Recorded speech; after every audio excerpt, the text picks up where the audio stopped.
आज 4 तारीख है। 4 तारीख को हम लोगों ने मस्जिदों के ऊपर के जो लाउड स्पीकर है वो बंद करने के लिए सरकार को विनती की थी। और 4 तारीख के बाद हम लोग अगर लाउड स्पीकर चलाए गए तो उसके सामने हम लोग हनुमान चालीसा इस महाराष्ट्र में, देश में लोग चलाएंगे, लाउड स्पीकर के ऊपर चलाएंगे, ये हम लोगों ने कहा था।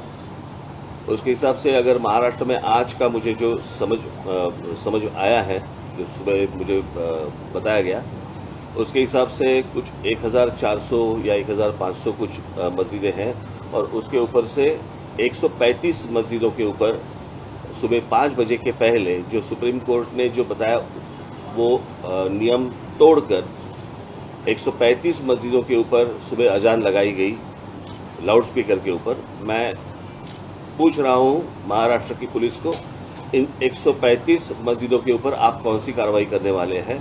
आप हमारे कार्यकर्ताओं को पकड़ रहे हैं और इनके ऊपर कौन सी कार्रवाई कर रहे हैं? आपको मैं बता दूं कि ये एक दिन का आंदोलन नहीं है, ये जारी रहेगा।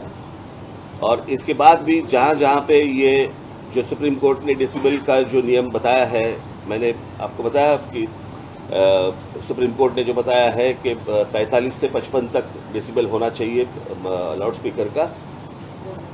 45 से 55 डेसिबल का लाउड स्पीकर होना चाहिए। इसका मतलब है हमारे घर में हम लोग जो मिक्सर लगाते हैं, ग्राइंडर मिक्सर जो लगाते हैं, उसका जो आवाज़ रहता है उतना आवाज़। अगर इसके आगे जाएंगे तो उनके ऊपर कार्रवाई होनी चाहिए, ये सुप्रीम कोर्ट ने कहा है। मैं देख रहा हूँ कि कार्रवाई हो रही है या नहीं हो रही है, होगी या नहीं होगी, या सिर्फ हमारे ऊपर होगी। हम इस देश में, महाराष्ट्र में शांतता चाहते हैं, कोई दंगा फसाद नहीं चाहते। हम सिर्फ चाहते हैं कि जैसे मस्जिदों के ऊपर है, अगर इलीगली अगर मंदिरों के ऊपर भी होगा वो भी निकालो आप। ये विषय सामाजिक है, ये धार्मिक विषय नहीं है, ये पहले समझ लो आप। और उसके हिसाब से मुझे लगता है किसी भी सरकार को, इस देश में किसी भी राज्य सरकार को या वहाँ की पुलिस को इस तरह की एक्शन उनको लेनी चाहिए।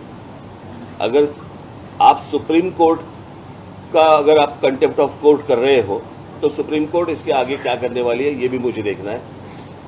कि एक बार फैसला सुना देती है आप, और फैसला सुनाने के बाद अगर नीचे जो सरकारें हैं वो उसका इम्प्लीमेंटेशन अगर नहीं कर रहे हैं तो फिर फायदा क्या है सुप्रीम कोर्ट का? सुप्रीम कोर्ट का डिसीजन है, डिसीजन के बाद अगर सरकारें नहीं मानती तो क्या करेंगे आगे? और जब निवेदन की भाषा जब नहीं समझ में आती